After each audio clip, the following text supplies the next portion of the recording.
మన ఊళ్ళల్లో షాపింగ్ మాల్స్లో రిలయన్స్కో లేకపోతే డీమార్ట్కో లేకపోతే ఇంకో దానికో వెళ్ళేటప్పుడు అక్కడ మొత్తం మోసుకు తిరగడం ఎందుకు అనుకున్నప్పుడు పెద్ద కాస్త బరువు అయినటువంటి వస్తువుని తీసి ఓ పక్కన పెడతాం ఆ ర్యాక్లోనే.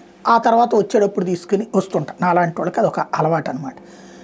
ఎందుకంటే అదే రూట్లో వెళ్తాం, అదే రూట్లో వెనక్కి వస్తాం కాబట్టి. లేదా తిరిగి వచ్చేటప్పుడైనా ఎక్కడుందో చూసుకుని గుర్తుపెట్టి తెచ్చుకోవచ్చు. అయితే దుబాయ్ వెళ్ళినప్పుడు, సింగపూర్ వెళ్ళినప్పుడు నాకు పెద్ద సమస్య అయింది.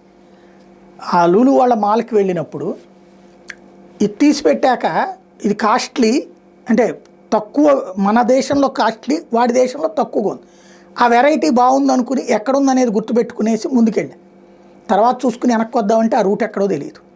ఎందుకంటే అదొక ఓ స్ట్రీట్ లాగా ఉంటుంది. ఈ వీధి నుంచి ఆ వీధి అంత ఉంటుంది. మళ్ళీ అదే రూట్లో రావడం ఇంపాసిబుల్. దానికి 10 మార్గాలు ఉంటాయి. అట్లాగే డిస్టర్బ్ అయిపోయి 4-5 సెలెక్ట్ చేసుకున్నాయి మంచి మంచి పోగొట్టుకున్నటువంటి పరిస్థితి. అప్పట్లో హిడెన్ కెమెరాలు, మంచి ఆడియో పీసెస్ ఇట్లాంటివి ఎన్ని ఉన్నాయి, అవన్నీ పోగొట్టుకున్నాం అనమాట. ఇదంతా ఎందుకు చెప్తున్నానంటే అలాంటి అంత భారీ మాల్స్ నడిపేటటువంటి సత్తా లూలు గ్రూప్ది. ఇప్పుడు ఆ లూలు గ్రూప్ సరే, దాని మీద రకరకాల విమర్శలు ఉన్నాయి.